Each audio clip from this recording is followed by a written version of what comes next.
Mesdames, Messieurs, comme le titre, vous m'excuserez le jeu de mots auquel je n'ai pas pu résister, le titre de la leçon l'indique, il sera aujourd'hui question des rapports envisagés dans la longue durée de l'histoire entre la tradition juridique anglaise et celle du jus commune en Europe. Alors, nous allons quand même commencer dans une première partie avec des éléments, des documents beaucoup plus récents. En guise de préliminaire, un white paper, c'est-à-dire un document préalable expliquant un projet de loi publié par le gouvernement britannique en mars dernier, peut aider à cerner quelques questions. Ce document est intitulé « Legislating for the United Kingdom's Withdrawal from the European Union ». En français, « Légiférer pour le retrait de l'Union européenne par le Royaume-Uni ». Il s'agit dans ce document d'expliquer les grandes lignes du projet de loi visant à abroger la législation ayant donné depuis 1973 force de loi au droit communautaire européen, puis droit de l'Union européenne au Royaume-Uni. Le projet de loi lui-même est intitulé Great Repeal Bill, grand projet d'abrogation. Le style de ce white paper n'est pas très technique. Vous pouvez d'ailleurs le télécharger gratuitement sur Internet. Il semble avant tout s'adresser aux représentants dans la société civile de différents groupes d'intérêts, entreprises, travailleurs, consommateurs, soucieux de savoir quels seront les effets du Brexit sur leur statut ou la réglementation qui gouverne leurs activités. Ainsi, le style du document évoque davantage celui de ce qu'on appelle en anglais un manifesto, c'est-à-dire le programme politique d'un parti politique diffusé à l'occasion d'une campagne électorale pour les élections législatives des communes. Alors, comme vous savez, il y aura le mois prochain également des législatives au Royaume-Uni, et j'attendais avec un peu de trépidation, un peu d'intérêt, si on allait encore voir cette semaine-ci le programme politique du Parti conservateur. Alors, je l'ai trouvé quand je suis arrivé à Paris, donc il a été publié il y a quelques heures. Et il y a tout juste un très bref extrait que je veux citer. Alors là aussi, donc, ce programme politique, vous pouvez le télécharger, vous pouvez le trouver facilement sur Internet et le télécharger. Alors, je veux simplement, vous m'excuserez, je n'ai pas encore introduit la traduction dans mon texte, donc j'improvise un peu la traduction. Donc, le Parti conservateur dit, je cite, donc, tout petit extrait de ce programme politique pour les élections du mois prochain. Nous n'allons pas introduire dans le droit du Royaume-Uni la charte des droits fondamentaux de l'Union européenne. J'y reviendrai dans un instant. Nous n'allons pas supprimer ou remplacer la loi sur les droits de l'homme aussi longtemps que le processus du Brexit est en cours. Mais nous considérons notre cadre juridique en matière de droits des hommes lorsque ce processus visant à se retirer de l'Union européenne sera venu à terme. Et donc, sauf si on joue les prolongations, on parle d'une échéance assez brève, d'ici 2019. Et enfin, nous demeurerons signataires de la Convention européenne des droits de l'homme pendant la durée du prochain Parlement. Donc ce n'est pas rien. Et vous comprenez qu'à la lumière de ce que je vais dire sur le white paper que j'avais déjà lu en mars, que nous voyons ici ce que j'ai appelé dès le départ une sorte de Brexit bis qui se dessine, avec la possibilité d'une sortie du système de l'ordre politique beaucoup plus large que celui de l'Union européenne et le cadre des droits de l'homme, avec évidemment les effets dominos que ça pourrait avoir, comme on peut s'en douter. Alors, on n'oubliera pas que, vous m'excuserez d'avoir cité ici à chaud cet extrait du programme politique du Parti conservateur, parce que de tels programmes électoraux d'un parti politique au Royaume-Uni joue un rôle important dans la pratique constitutionnelle. Malgré le principe de la souveraineté parlementaire, ces programmes politiques sont en principe nécessaires pour que la majorité gouvernementale puisse introduire des lois constitutionnelles, c'est-à-dire des lois modifiant la constitution du royaume. Et selon le compromis Salisbury-Addison conclu au lendemain de la Seconde Guerre mondiale, la Chambre des pairs ne s'opposera pas, c'est une coutume constitutionnelle, ne s'opposera pas à un projet de loi adopté par les communes mettant en œuvre le programme électoral du gouvernement. On se souviendra que lors de l'adhésion du Royaume-Uni aux communautés européennes, c'était en 1973, une loi au sens formel, ce qu'on appelle en anglais « an Act of Parliament », la European Communities Act 1972, avait non seulement assuré l'applicabilité au Royaume-Uni du droit communautaire, qui s'était déjà développé depuis 1958, mais également du droit européen que les institutions européennes introduiraient à l'avenir. Cette loi de 1972 a été le crochet dont a dépendu depuis 1973 toute l'application du droit européen, droit communautaire, puis de l'Union européenne au Royaume-Uni. La même loi contenait aussi quelques principes visant à éviter, dans la mesure du possible, les conflits de normes entre droit du Royaume-Uni et droit communautaire. Dans le White Paper de mars 2017, le retrait de l'Union européenne semble défini en termes exclusivement juridiques. Le but affiché de la grande loi d'abrogation sera triple. Premièrement, abroger la loi de 1972, on dévisse, pour ainsi dire, ce crochet dont toute l'applicabilité du droit européen dépend. Deuxièmement, convertir le droit de l'Union européenne tel qu'il sera en vigueur au moment du départ du Royaume-Uni en droit interne.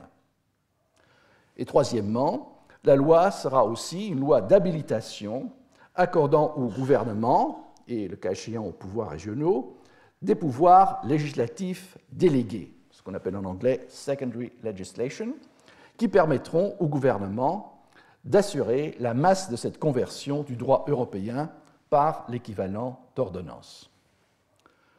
Le document gouvernemental insiste sur la continuité qui sera ainsi assurée dans l'ordre juridique interne dans la période suivant immédiatement la sortie du Royaume-Uni, vraisemblablement par souci de rassurer les acteurs économiques et sociaux qui risqueraient sinon de se retrouver dans un vide juridique. La pleine souveraineté pourra ensuite être exercée et le droit progressivement modifié dans l'intérêt national, mais entre-temps, il n'est question, dans l'immédiat, que de conversion et donc maintien de la réglementation européenne actuelle, désormais exclusivement sous forme de droit national. Donc même dans leur réglementation assouplie, les bananes droites, chères à la presse populaire anglaise, ont encore quelques beaux jours devant elles. Hormis les adaptations nécessaires partout où la réglementation de l'Union européenne ou du Royaume-Uni comprend des références à l'Union européenne, ses institutions, son cadre juridique, de telles références devront être nationalisées. Le droit européen directement applicable dans les États membres devra également être compris dans cette vaste opération de conversion. Tout ce programme, vous l'aurez noté, consiste essentiellement en une transposition technique d'un immense corpus réglementaire. On demeure exclusivement sur le terrain du droit positif. Cette même approche positiviste, ou si l'on préfère mécanique, se retrouve à l'égard de la jurisprudence de la Cour de justice de l'Union européenne. La jurisprudence historique de la Cour, le gouvernement britannique entend par là vraisemblablement des décisions ayant fait précédent dans la formation du droit européen, aura la même valeur que les précédents de la Cour suprême du Royaume-Uni, qui pourra, à l'avenir, comme dans les cas où elle opère un renversement de sa propre jurisprudence, abandonner sur telle ou telle question la jurisprudence de la Cour de justice, qui n'aura évidemment plus aucune juridiction dans le Royaume-Uni. À l'avenir, hormis cet héritage jurisprudentiel du passé, les juges anglais ne seront plus tenus de suivre la nouvelle jurisprudence de la Cour européenne. Une exception sans doute significative à la conversion générale du droit européen au stade de la transition vers le Brexit concerne la Charte des droits fondamentaux de l'Union européenne. Le White Paper maintient que la Charte ne s'applique aux États membres que lorsqu'ils agissent dans le domaine du droit de l'Union européenne et qu'elle n'est dès lors plus pertinente pour le Royaume-Uni au moment où il quitte l'Union.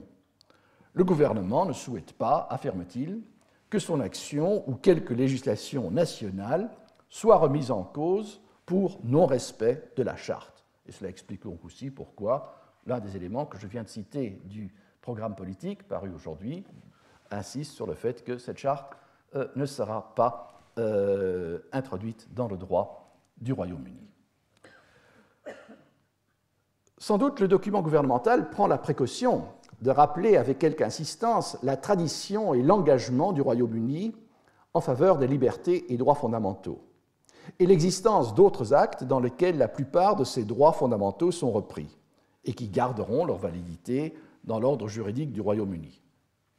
Cependant, on ne peut que relever, à la lumière de plusieurs déclarations de figures politiques du Parti conservateur au cours des dernières années, et je pense notamment dans le gouvernement précédent au ministre de l'Intérieur, Mme May, qui entre-temps est devenue Premier ministre, que le document se borne à annoncer, je cite, et je traduirai, « The UK's withdrawal from the European Union will not change the United Kingdom's participation in the European Convention of Human Rights, and there are no plans to withdraw from the European Convention of Human Rights. » Le retrait, donc je traduis, le retrait hors de l'Union européenne effectué par le Royaume-Uni ne modifiera pas la participation, le choix du mot est assez intéressant, du Royaume-Uni à la Convention européenne des droits de l'homme, et il n'y a pas de projet de se retirer de la Convention européenne des droits de l'homme. C'est vraiment une phrase qui laisse beaucoup d'ouverture, et comme on vient de le voir, c'est encore plus restrictif dans le programme politique du Parti conservateur, puisqu'ils disent on ne va pas le faire pendant la prochaine législature. Donc on garde la possibilité, la perspective d'un retrait par après.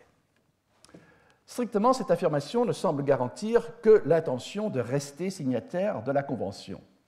Elle n'exclut pas, sans pour autant soulever la question, la possibilité, entendue à plusieurs reprises ces dernières années dans les milieux parlementaires ou gouvernementaux du Parti conservateur, d'une abrogation de la loi de 1998 ayant incorporé dans l'ordre interne du Royaume-Uni les dispositions de la Convention, telles qu'elles sont interprétées par la Cour européenne des droits de l'homme.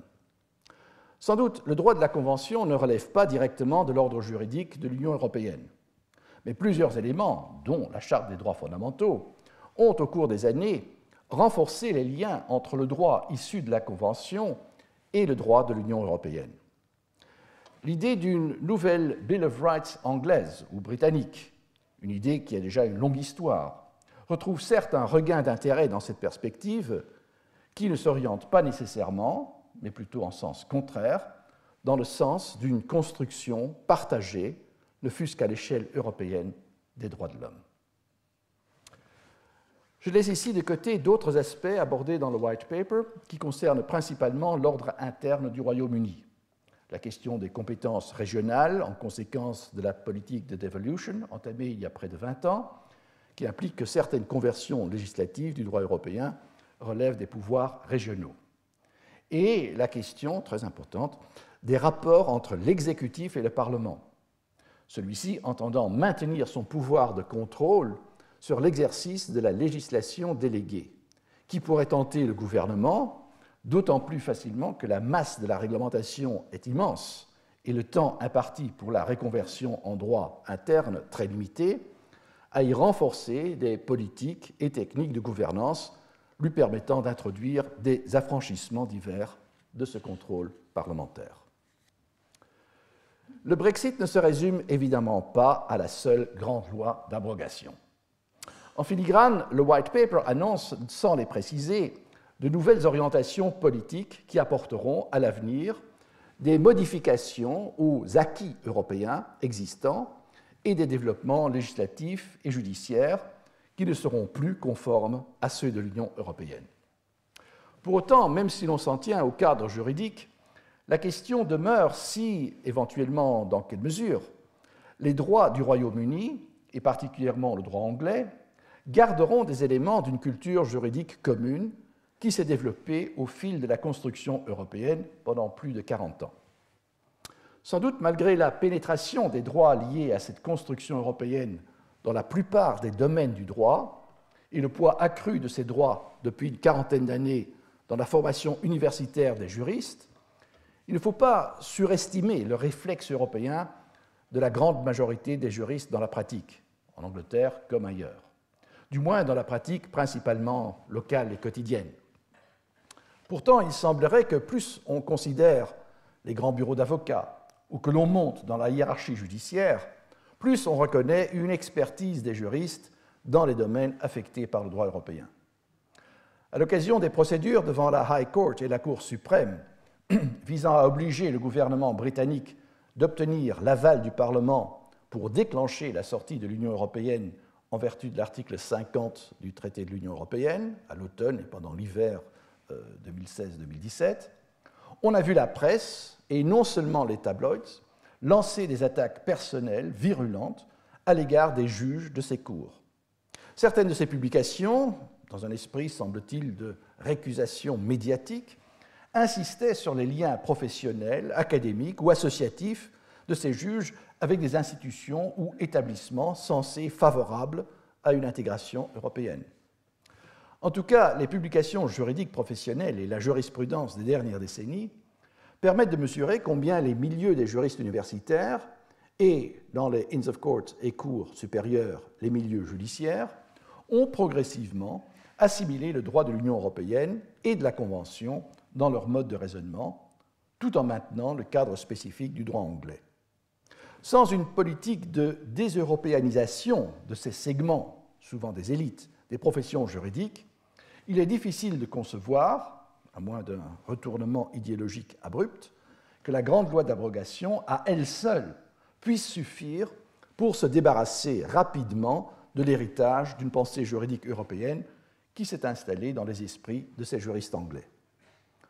On n'exagérera pas non plus cet enracinement, qui ne pourra guère se développer davantage si, à l'avenir, il ne sera pas constamment nourri par une demande et un contentieux des acteurs économiques et sociaux anglais.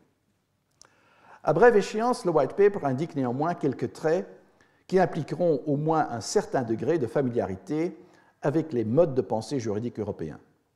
Ainsi, le maintien des acquis jurisprudentiels ne peuvent être entendus comme de simples règles jurisprudentielles de droit positif, mais supposent un minimum d'expérience avec les modes de raisonnement des décisions de la Cour européenne de justice. Autre exemple, même si la Charte des droits fondamentaux ne sera pas reconvertie en droit interne, il n'est guère concevable qu'en raison de ses connexions avec d'autres actes et principes des droits de l'homme, et notamment la Convention européenne, qui continue provisoirement de faire partie de l'ordre interne du Royaume-Uni, ces mêmes droits fondamentaux et leur interprétation, plus ou moins convergente ou coordonnée, ne soient pas suivis de près par les cours supérieures anglaises. Ces connexions continueront vraisemblablement d'être relayées à travers une doctrine transnationale interactive.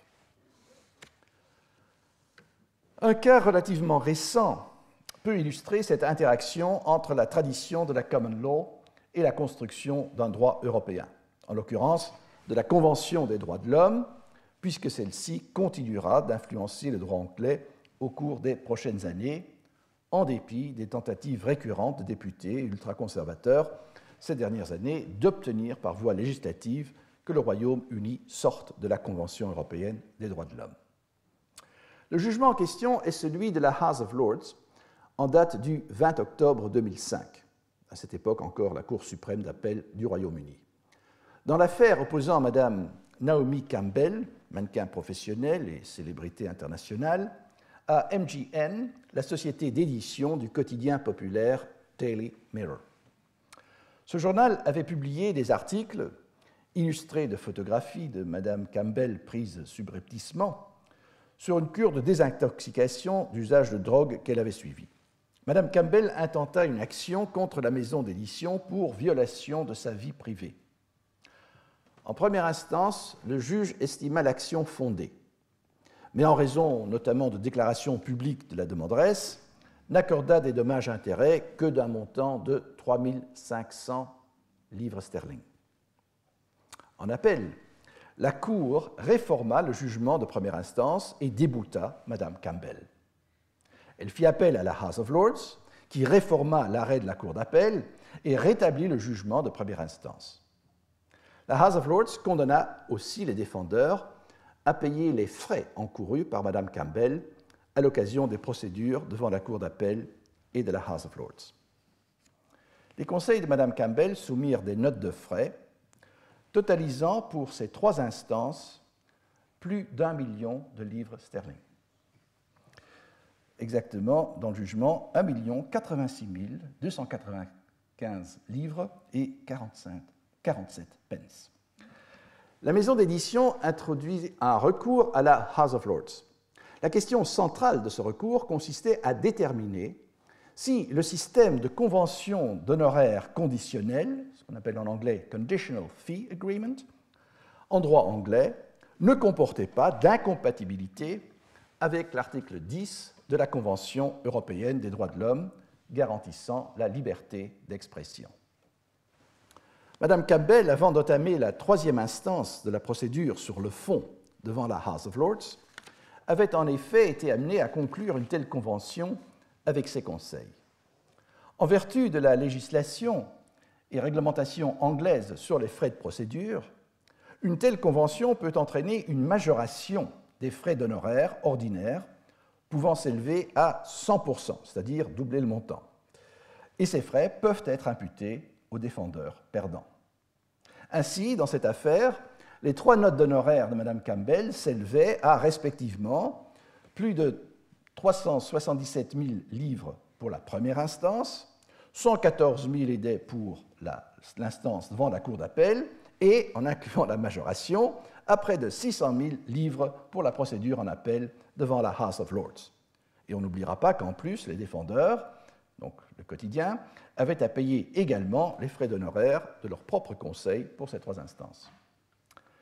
Le second jugement de la House of Lords dans cette procédure rejeta la thèse des défendeurs selon lesquels l'application de la convention d'honoraires entre Mme Campbell et ses conseils eût violé le droit fondamental du quotidien en vertu de l'article 10 de la Convention européenne des droits de l'homme à la liberté d'expression. L'affaire fut poursuivie ultérieurement lorsque la maison d'édition intenta un recours à la Cour siégeant à Strasbourg contre le Royaume-Uni.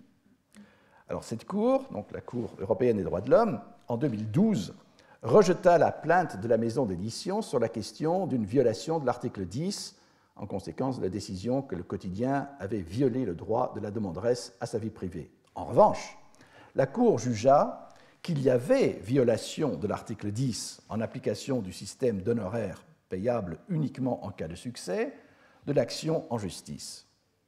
Dans la lecture que je vous propose, je me tiendrai aux principales considérations du second jugement de la House of Lords, c'est-à-dire sur le recours contre les notes, les frais d'honoraires introduits par les conseils de Mme Campbell, afin d'illustrer quelques aspects, à mon avis caractéristiques, de la tradition de la common law et illustrant à certains égards les rapports entre cette tradition et le droit européen, en l'occurrence issu de la Convention européenne des droits de l'homme en ce début du XXIe siècle. 2 observations liminaires pour rappel, qui peuvent évoquer des traits particuliers du droit anglais.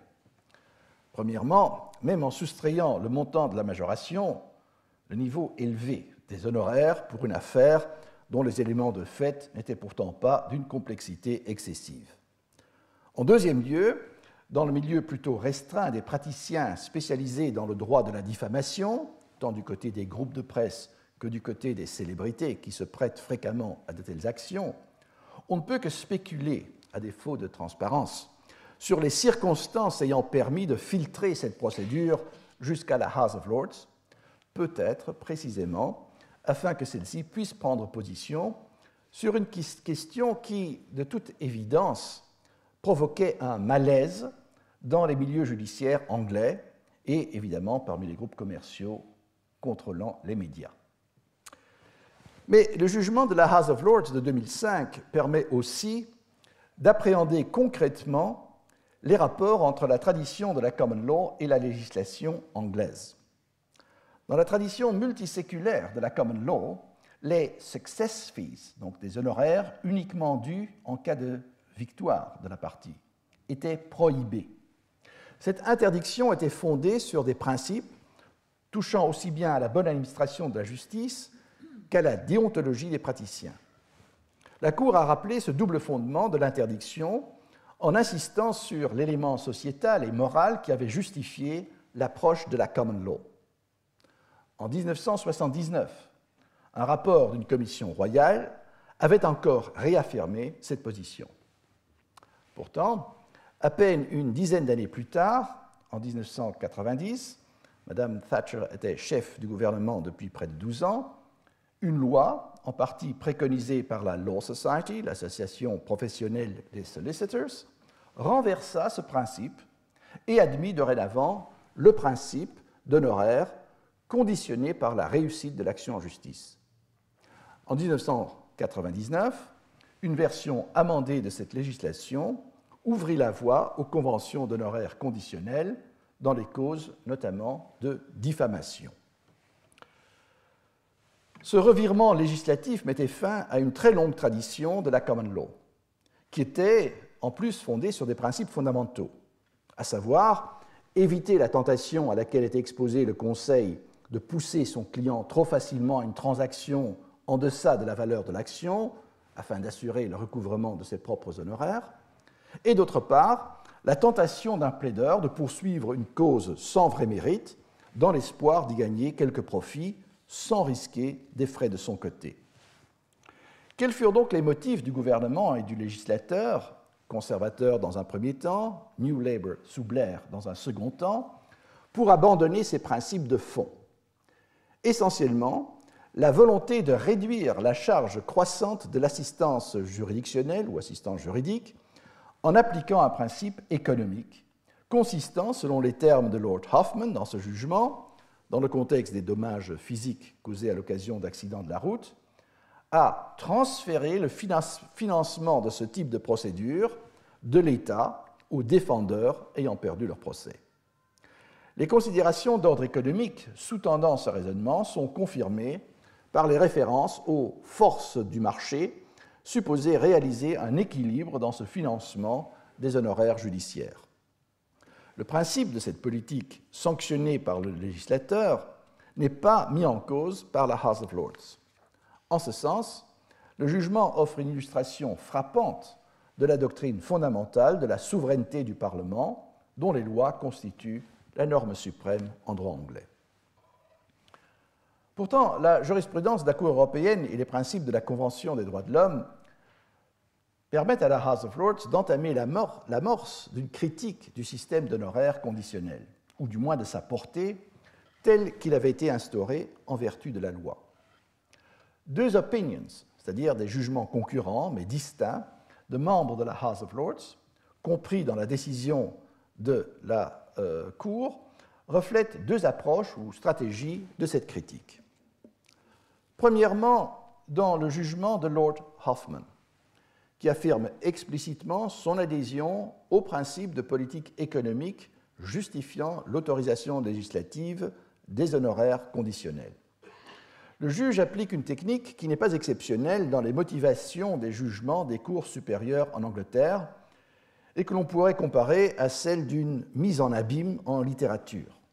Ainsi, Lord Hoffman inclut dans son jugement de très longues citations littérales provenant de deux jugements rendus la même année, nous étions donc en 2005, par d'autres cours anglaises.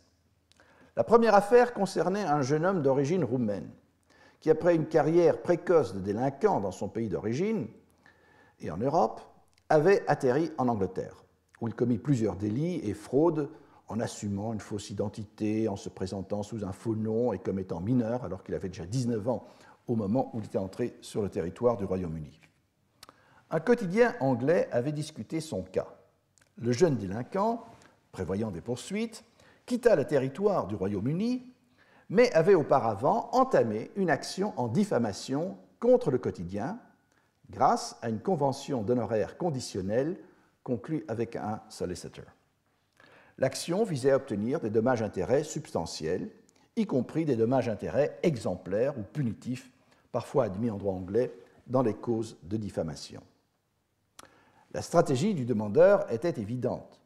Même sans perspective réelle d'obtenir gain de cause, il pouvait, sans frais, forcer le quotidien, par la procédure entamée, à engager des frais importants afin de payer leurs propres conseils, sans que le quotidien ne puisse jamais espérer, même en gagnant le procès, recouvrer leurs frais d'un demandeur absent et, selon ses propres déclarations, insolvable. Ce chantage judiciaire, selon les termes de Lord Hoffmann, risquait d'entraîner un effet de paralysie pour la presse, ainsi tenue à rançon par des demandeurs sans cause, tant soit peu fondée. La seconde affaire, citée à travers de larges extraits dans le jugement de Lord Hoffmann, reprend les considérations dans lesquelles le juge énumère l'accumulation d'actes vexatoires et impertinents par lesquels un demandeur, bénéficiant d'une convention d'honoraires conditionnels, avait provoqué une surcharge de travail au conseil de la partie défenderesse, également un quotidien, l'acculant ainsi à des frais d'honoraires irrécupérables d'un montant de 400 000 livres sterling. Ici également, le juge avait fait état de l'effet potentiellement paralysant d'une telle stratégie judiciaire à l'égard de la presse. Ces cas cités in extenso illustrent les préoccupations du juge, inspirées par la facilité relative d'abuser de la technique des honoraires conditionnels. En filigrane, on peut y reconnaître la conviction que les anciennes objections de la common law à l'encontre de ces honoraires conditionnels se révélaient fondées. Dans les cas du contentieux des accidents de la route, une médiation entre les groupes d'intérêt, dont les assureurs, avait réussi à limiter de tels abus en s'accordant sur une limite des frais exigibles. Pour les affaires de diffamation, en revanche, la structure des agents du marché rendait moins probable un tel compromis.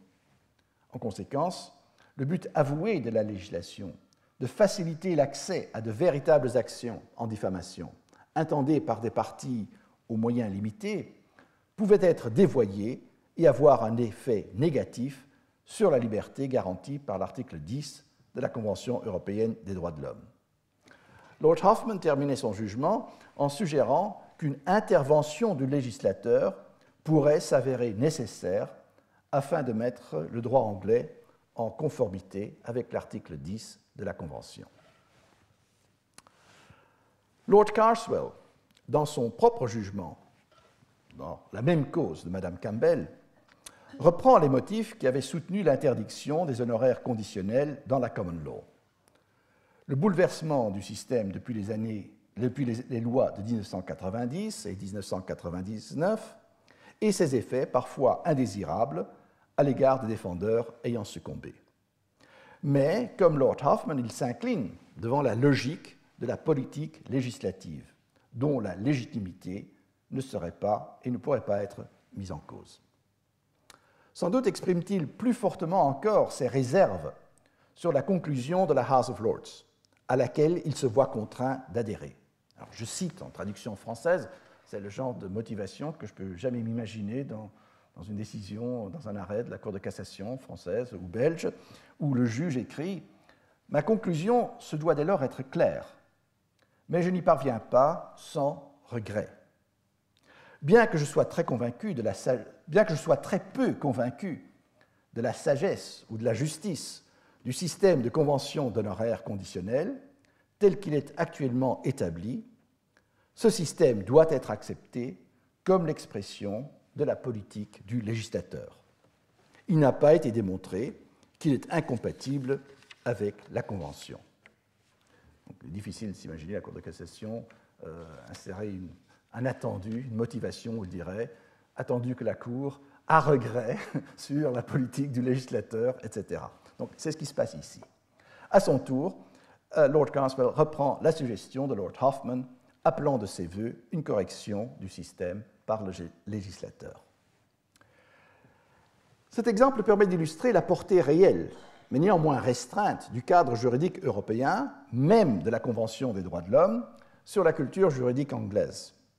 Malgré les références appuyées à la Convention et à la jurisprudence de la Cour européenne de Strasbourg, la question de la proportionnalité des dommages-intérêts par rapport à la liberté d'expression de la presse avait déjà fait l'objet, dans une cause de provenance anglaise, d'une décision de la Cour dans l'affaire des propos jugés diffamatoires du comte Tolstoï, citée elle aussi dans le jugement de la House of Lords, et malgré le fait qu'un principe important, mais écarté par la loi de la common law, était en jeu, et malgré l'applicabilité directe de la Convention depuis l'entrée en vigueur de la Human Rights Act 1998, on peut avoir l'impression que les juges ont préféré faire primer la politique du législateur national sur une application plus contraignante de la Convention en matière de liberté d'expression.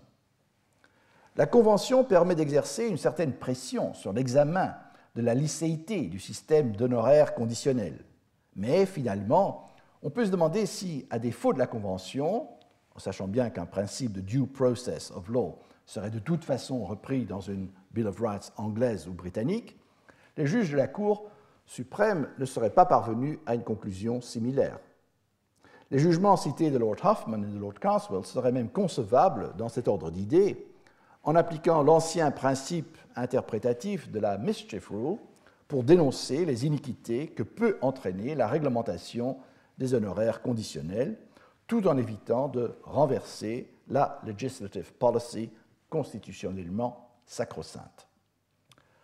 D'autre part, ne sous-estimons pas non plus le penchant anglais pour le subtexte et le discours oblique. Les jugements de Lord Hoffman et de Lord Carswell peuvent également être lus, et j'admets que cette lecture est excessivement spéculative pour être retenue, comme si la House of Lords avait offert à la maison d'édition, sur un plateau d'argent, un jugement qui leur était défavorable, mais comme si, par les réserves insistantes exprimées par les juges sur le système anglais en vigueur, elle les aiguillonnait à introduire un recours à Strasbourg. Hormis la spécificité des considérations liées au système constitutionnel anglais, cette application relativement effacée de la Convention européenne des droits de l'homme n'est en soi pas spécifiquement anglaise. L'activisme des droits de l'homme est loin de s'être imposé dans la pratique judiciaire de plusieurs ordres juridiques, même en Europe occidentale. Cependant, au-delà de la question du droit et de la Convention, la pratique judiciaire anglaise contemporaine demeure ancrée dans une tradition juridique qui n'a partagé que très partiellement une tradition européenne plus générale. On peut même faire état d'une exclusion de cette tradition européenne remontant au début même de la tradition de la common law au Moyen Âge. La tradition juridique d'inspiration romaniste n'a en effet pas réussi à s'enraciner dans le sol anglais. La tradition désignée en anglais de civil law, droit civil selon l'usage de l'expression ius civile, telle qu'elle était entendue au Moyen Âge, se référait à l'ensemble du droit romain et à partir des temps modernes, en Angleterre, à l'ensemble de la tradition romano-canonique. Est considérée comme l'une des traditions juridiques faisant partie de la tradition juridique anglaise, mais très marginalement seulement.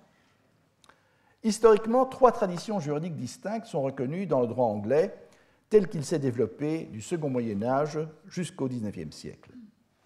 Le volet principal de ce triptyque asymétrique est celui de la common law, développé par les cours royales de justice dès le second Moyen Âge.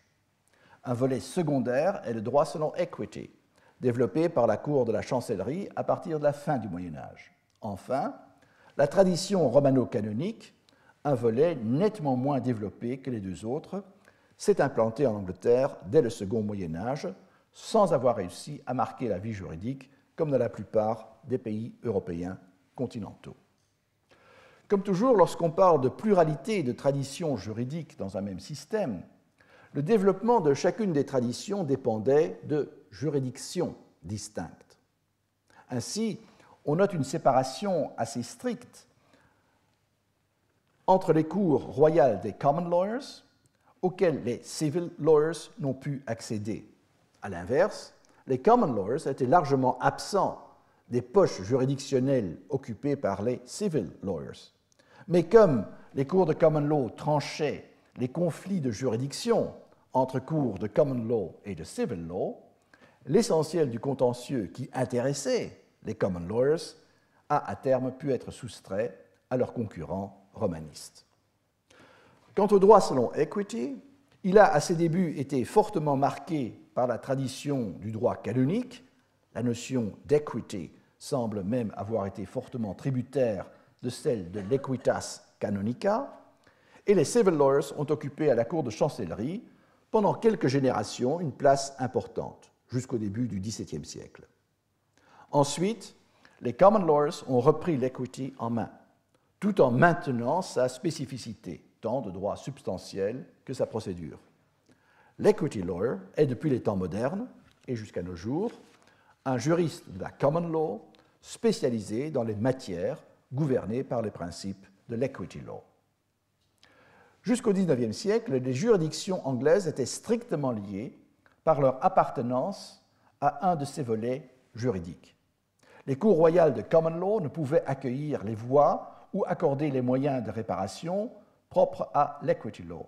Et inversement, les formes d'action propres à la common law ne pouvaient être introduites devant les juridictions d'equity law. Cette spécificité, il faudrait même dire exclusivité juridictionnelle, a assuré jusqu'au XIXe siècle et au-delà le développement permanent et distinct de la common law et de l'equity law. La tradition romano-canonique disposait de ses propres niches juridictionnelles, fortement réduites à partir de la guerre civile des années 1640.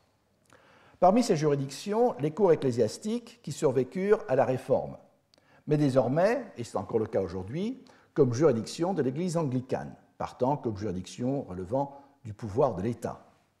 Jusqu'aux réformes judiciaires du XIXe siècle, ces juridictions ecclésiastiques, hormis des questions touchant directement à l'administration ecclésiastique du clergé, avaient un rôle relativement étendu dans les causes matrimoniales, y compris le divorce et testamentaire.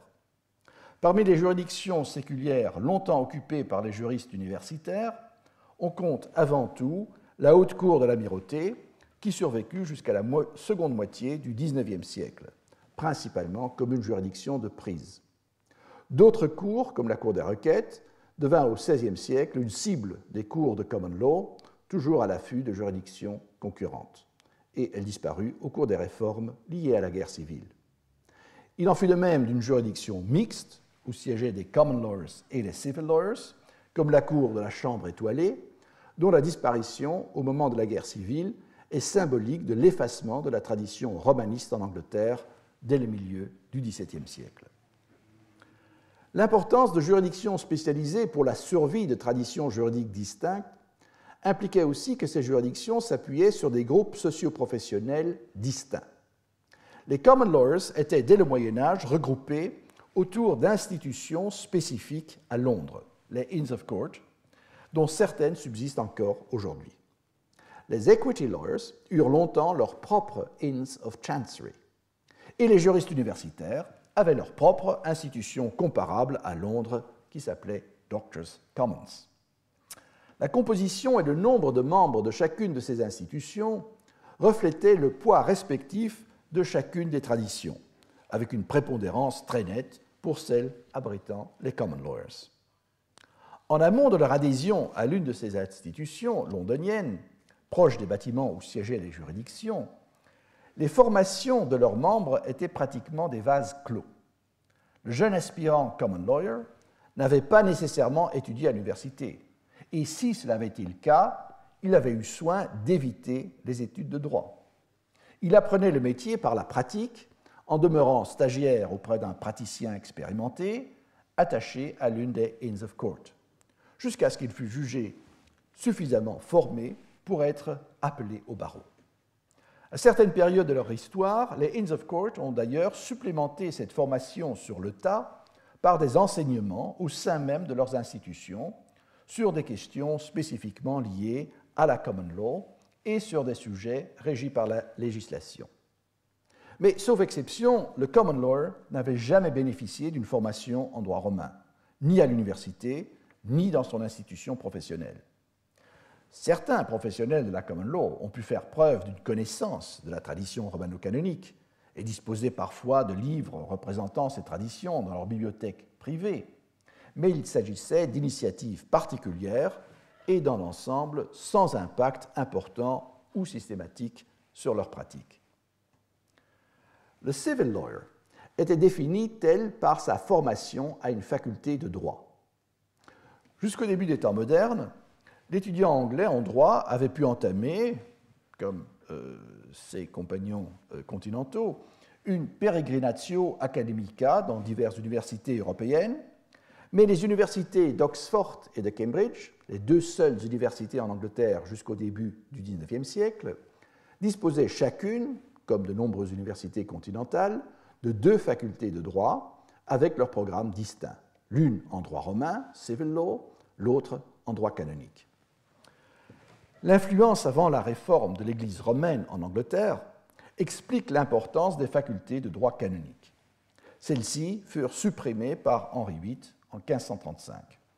Ne subsistaient alors que les facultés de droit romain à Oxford et à Cambridge, dont sont issues les facultés de droit actuelles dans ces deux universités, mais depuis le XIXe siècle, presque exclusivement vouées au droit anglais. Henri VIII renforça quelque peu l'enseignement de droit romain en compensant la disparition des facultés de droit canonique par la création à Oxford et à Cambridge de chaires royales en droit romain qui subsistent encore aujourd'hui dans chacune de ces deux universités.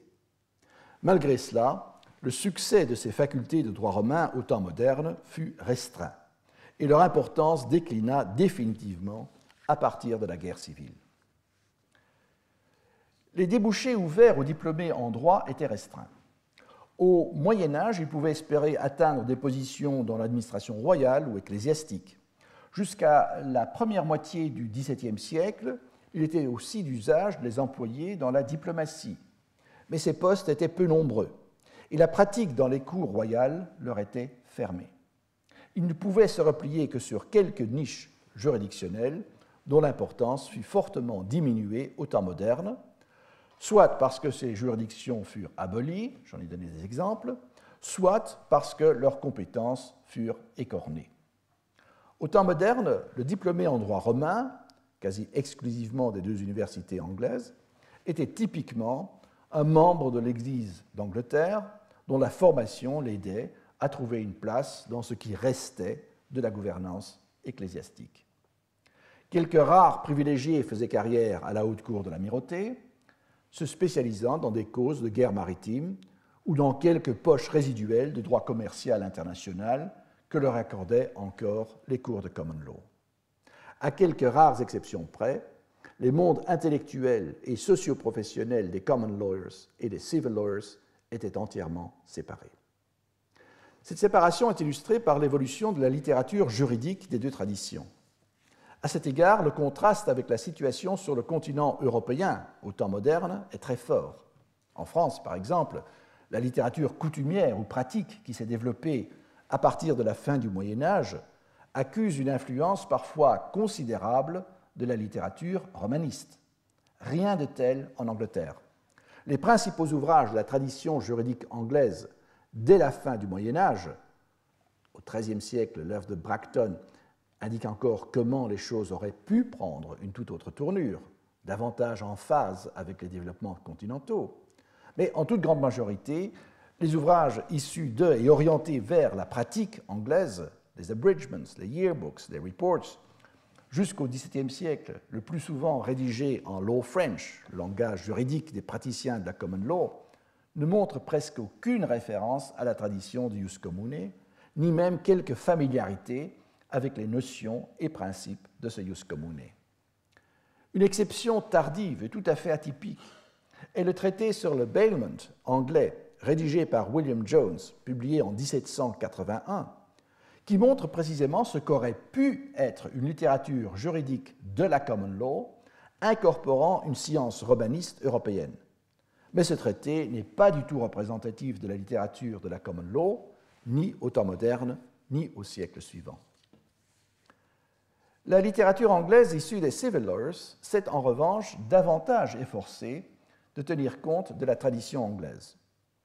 Au Moyen Âge, les ouvrages de Bracton ou Bratton, élaborés par des Common Lawyers pour le droit séculier, de Linderwood pour le droit canonique, illustrent le souci de développer le droit anglais dans le moule intellectuel des droits savants. L'humanisme juridique au XVIe siècle peut être retracé dans la bibliothèque anglaise de l'époque, mais les juristes anglais d'Oxford et de Cambridge n'ont guère contribué au genre. Il faut attendre la fin du règne élisabétain pour que se développe une littérature anglaise appartenant pleinement à la tradition du jus commune européen, encore que cette littérature n'ait eu qu'une influence très modeste sur la littérature juridique européenne, qui la cite peu. Et dans l'ensemble, la production d'ouvrages de droit des civil lawyers anglais a été limitée et pratiquement sans effet sur le développement majeur de la common law. Fin du XVIe siècle, début du XVIIe siècle, la présence à Londres et à Oxford d'Alberico Gentili, qui occupa à partir des années 1580 jusqu'à sa mort en 1608 la chaire de droit romain, a sans doute réanimé pendant un temps les études de jus commune. L'effet durable de son œuvre, quoique rapidement éclipsé par Grotius et ses épigones, s'est toutefois fait sentir principalement dans le domaine du droit international, qui était en dehors des préoccupations de la common law à cette époque. En Angleterre, cette amorce d'une littérature internationaliste par les civil lawyers a tout de même eu quelques successeurs, comme par exemple Richard Zouch. À Cambridge, le titulaire de la chaire royale de droit romain, contemporain de Gentili, le juriste John Cowell, bête noire de Sir Edward Coke, a notamment publié en 1605 des instituts de droit anglais, qui illustrent à la fois le genre européen du système institutionnel, donc le plan de l'ouvrage reprend celui des instituts de Justinien, basé sur celle de Gaius, et le courant de l'usus modernus, car dans cette structure romaniste, Cowell s'est efforcé de présenter un sommaire systématisé du droit anglais, c'est-à-dire principalement de la common law. Cette initiative a finalement été très mal reçue dans les milieux de la common law. À nouveau, cette amorce de ce qu'aurait pu devenir une synthèse des traditions de la common law et du jus commune n'a pas eu de suite, du moins dans la tradition des Inns of Court. L'initiative sera reprise très tardivement au XVIIIe siècle par Thomas Wood, qui rédigea deux ouvrages intitulés Institut, l'un en droit romain, l'autre en droit anglais, mais à ce stade, les rapports de force entre les groupes professionnels et l'ancrage de la common law dans sa propre culture juridique fermée rendaient complètement illusoire tout projet d'en arriver au type de fusion qui avait été opéré, selon des formules variables, dans les ordres juridiques continentaux entre jus commune et droit particulier. Avec le recul d'une perspective historique, il est possible de conclure que le traité de William Jones sur le bailment n'est pas devenu l'ouvrage d'avant-garde précurseur d'un nouveau genre dans la littérature de la common law, tandis que l'œuvre presque contemporaine de Thomas Wood s'est avérée une bataille d'arrière-garde de la littérature romaniste anglaise. Au XIXe siècle et pendant une grande partie du XXe siècle, la familiarité de juristes anglais avec les développements du droit sur le continent européen a plutôt intéressé une frange restreinte d'intellectuels et davantage dans une perspective théorique ou philosophique, historique ou relevant des sciences sociales. Le déclin des civil lawyers et de l'influence de leur doctrine tout au long des temps modernes s'est précipité au tournant vers le XIXe siècle, lorsque les enseignements universitaires ont basculé vers une prépondérance du droit anglais dans les programmes d'études. L'indifférence, résistance ou hostilité des common lawyers envers la culture juridique universitaire a même alors perduré. Au XIXe siècle et jusqu'à la seconde moitié du XXe siècle, il était fortement déconseillé aux jeunes étudiants qui ambitionnaient une carrière au barreau et éventuellement dans la magistrature d'étudier le droit à l'université. S'ils n'optaient pas directement pour une formation au barreau, la filière consistait à suivre des études dans un autre domaine, l'histoire, les études classiques, les mathématiques, et une fois obtenu le diplôme de bachelier, d'entamer leur stage dans un bureau de praticien à Londres sans formation juridique préalable. Cette voie n'a changé qu'au cours de la seconde moitié du XXe siècle, lorsque progressivement, une majorité de plus en plus grande des stagiaires au barreau avait suivi une formation juridique de 3 ans à une université. Mais cette formation ne compte plus guère d'éléments introduisant le futur juriste à l'héritage intellectuel et culturel de la romanistique. Tout au plus a-t-on pu entrevoir, à partir des années 1970, lorsque le Royaume-Uni a rejoint les communautés européennes, un intérêt quelque peu plus soutenu, notamment par le biais du droit comparé, pour les traditions de la pensée juridique en Europe et bien sûr pour le droit européen au sens strict, que les étudiants en droit et les classes professionnelles des juristes en Angleterre ont été alors exposés d'une manière systématique pendant une quarantaine d'années aux traditions juridiques européennes. Une histoire des bibliothèques universitaires en Angleterre pourrait sans doute illustrer concrètement ce propos. Sur base de données fragmentaires, il est possible de reconnaître que jusqu'aux premières décennies du XVIIe siècle, les bibliothèques des collèges d'Oxford et de Cambridge étaient plutôt bien approvisionnées en livres de droit provenant du continent. De plus, la genèse de ces bibliothèques institutionnelles indique qu'elles se sont principalement formées à partir d'acquisitions de collections privées de juristes attachés aux établissements universitaires. Ainsi, jusque vers 1640, les juristes universitaires anglais suivaient les développements de la science juridique en Europe. Avec la guerre civile et le régime de la Commonwealth, cet intérêt pour les développements doctrinaux sur le continent a fortement reculé, comme semblent en témoigner les nouvelles acquisitions jusque vers la fin du XVIIIe siècle.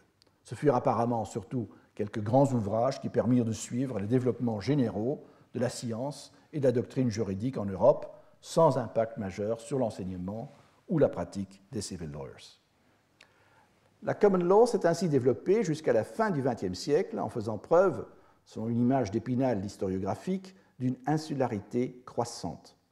Elle reflète aussi les limites de la vocation en théorie universelle de l'ancien jus commune européen. Cette vocation s'est heurtée à ses limites lorsque la civilisation de la chrétienté latine se heurtait à d'autres civilisations, dont les droits étaient en principe susceptibles d'être approchés, dans la logique de la science romanistique européenne, comme autant de jura propria.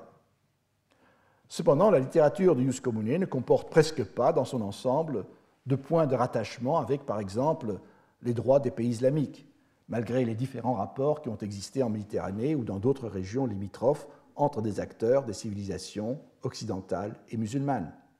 Mais même à l'intérieur de la chrétienté latine, envisagée comme cadre de civilisation de la tradition du jus commune, on reconnaît les systèmes juridiques qualifiables dans la logique du jus commune comme des droits particuliers qui n'ont toutefois pas été intégrés, ou du moins très peu, ou encore que très tardivement, dans ces traditions communes. Par exemple, les pays nordiques, mais aussi les pays suisses et, notoirement, l'Angleterre.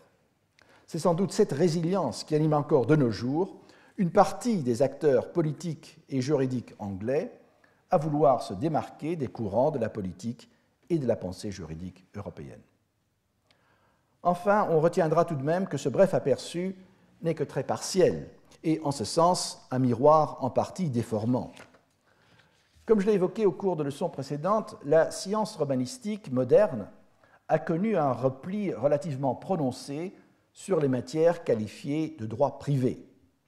La common law, quoique également une source de droit constitutionnel, partant de droit public, s'est également développée par excellence dans des matières correspondantes, relevantes de ce que l'on considère de nos jours comme du droit privé. Au tournant des temps modernes vers le XIXe siècle, les règles de gouvernance publique, conçues désormais comme droit constitutionnel, ont subi, sur le continent européen, un bouleversement de paradigme. Au terme de l'instabilité générale provoquée par les guerres révolutionnaires et napoléoniennes, les régimes dits de restauration ont été fortement inspirés par une théorie générale des pouvoirs constitutionnels fondée sur le modèle anglais, tel qu'il avait évolué et tel qu'il était analysé depuis la glorieuse Révolution de 1688. La constitution non écrite de l'Angleterre a ainsi paradoxalement pu jouer le rôle, avant que les événements politiques nationaux ne reprennent dans chaque pays plus ou moins rapidement le dessus, d'un droit public commun de plusieurs États-nations continentaux. C'était toutefois à une époque où le droit constitutionnel ne constituait pas, ni pour les juristes continentaux, ni pour les juristes anglais, la matrice de la pensée juridique. Je vous remercie.